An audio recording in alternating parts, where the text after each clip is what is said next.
ৰাজ্যত একপিনে mini lockdown আন একপিনে মহামাৰী কৰোনা ইয়াৰ মাজতে এখন গাঁৱৰ পৰিস্থিতি এনেকুৱা ভয়ংকৰ হৈছে যিখন গাঁৱৰ ৰাইজে নেখাই মৰিব লগা হৈছে। আজি ৰাজপথত তেওঁলোকে ওলাই আহি প্ৰতিবাদ কৰিব লগা হৈছে।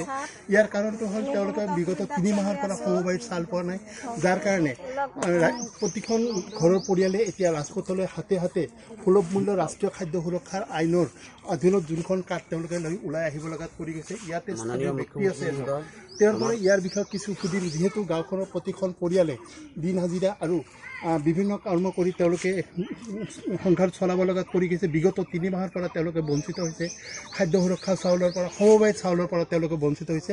ইয়াতে এজন লোক আছে, তেওঁৰ পৰা সুধিম, দাদা এই যে আপোনালোকে খাদ্য সুৰক্ষাৰ কাৰ্ড লৈ ৰাজপথত ওলাই আহিছে, আচলতে হৈছে কি? আমাৰ মানে মোটামুটি 3 মাহমান হ'ল। 3 মাহত মানে আমি চাউলটো পোৱা নাই। 3 মাহৰ মানে চাউলটো নাপোৱাৰ ফলত মানে আজি আমি প্ৰতিবাদ কৰিব লগা বাধ্যত পৰি গৈছোঁ।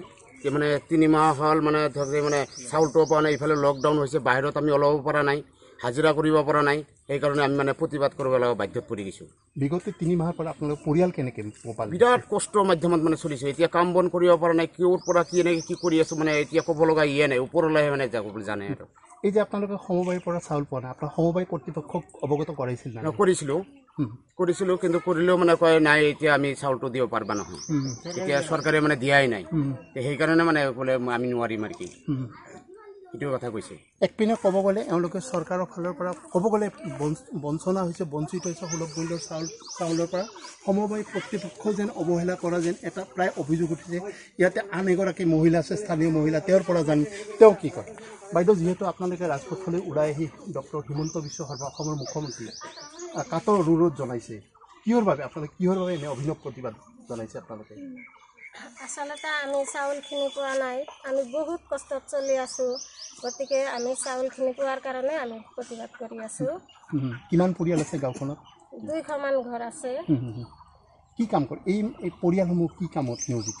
এই পৰিয়ালসমূহ দোল ধাৰী আৰু বাঁহ-বেতৰ কাম কৰে আৰু মিস্ত্ৰী কাম কৰে। কিন্তু লকডাউনৰ কাৰণে ক'তো ওলাব পৰা নাই, বজাৰ নাই, ঘাট নাই, আমি কেনেকৈ চলিম, কি খাম, সেইকাৰণে আমাৰ প্ৰতিবাদ কৰিব লগা হৈছে। সমবায়ৰ পৰা চাউল পাইছে নে নাই? নাই, পোৱা নাই। এই যে কিমান দিনৰ পৰা পোৱা নাই আপোনালোকে? 3 মাহ হ'ল আমি। এই যে 3 মাহৰ পৰা আপোনালোকে চাউল পোৱা নাই, পৰিয়াল কেনেকৈ পোহপাল দিছে আপোনালোকে? পৰিয়াল আমি বহুত কষ্টৰ মাধ্যমত চলি আছোঁ। আমাৰ পেটত এতিয়া গামোচা বান্ধিব লগা হৈছে। আমি একবেলা খাইছোঁ, একবেলা নাখাই থাকছোঁ, আমাৰ বহুত কষ্ট হৈছে। কষ্টৰ মাজেৰে এইসকল পৰিয়ালে জীৱন নিৰ্বাহ কৰিব লগা পৰি গৈছে। গাঁওখনৰ প্ৰায় 2 শতাধিক পৰিয়াল আছে, 2 শতাধিক পৰিয়ালে কিন্তু বিভিন্ন কৰ্মৰ লগত জড়িত। মই মোৰ সহযোগীজনক কিছু পৰিৱেশ দেখুৱাৰ কাৰণে অনুৰোধ জনাম।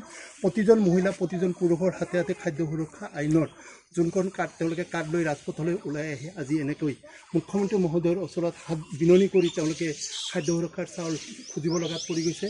কিয়নো তেওঁলোকে আজি প্ৰায় এক কথাত ক'ব গ'লে পেটত গামোচা মাৰি তেওঁলোকে পৰিয়াল পোহপাল দিব লগাত পৰি গৈছে। কিছুমানে হয়তো অনাহাৰত দিন কটাবলগীয়া হৈছে।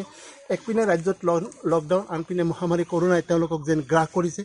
ওলাব পৰা নাই, আইনৰ SOP তেওঁলোকে সম্পূৰ্ণৰূপে মানিছে আৰু সম্পূৰ্ণৰূপে তেওঁলোকে মানি তেওঁলোকে আজি এনেকৈ প্ৰতিবাদ কৰিব লগাত পৰি গৈছে। তেওঁলোকে স্বতঃস্ফূৰ্তভাৱে তেওঁলোকে ৰাজপথলৈ ওলাই আহিছে। তেওঁলোকক একমাত্ৰলৈকে সুলভ মূল্যৰ চাউলখিনি মোকলাই দিব লাগে, নহ'লে তেওঁলোকৰ পেটত গামোচা মাৰি আজি তেওঁলোকে চলিব লগাত পৰি গৈছে। এক কথাত ক'ব গ'লে মুখ্যমন্ত্ৰী মহোদয়ে তেওঁলোকক হয়তোবা খাদ্য সুৰক্ষাৰ চাউলখিনি মোকলাই নিদিলে তেওঁলোকে নিশ্চিতভাৱে মানে অনাহাৰত দিন কটাবলৈ পৰি যাব। এই ক্ষেত্ৰত মুখ্যমন্ত্ৰী মহোদয়ে এইখন গাঁৱৰ এইসকল পুৰুষ মহিলাৰ বিননি শুনিবনে নাই, এয়া হ'ব লক্ষণীয় বিষয়।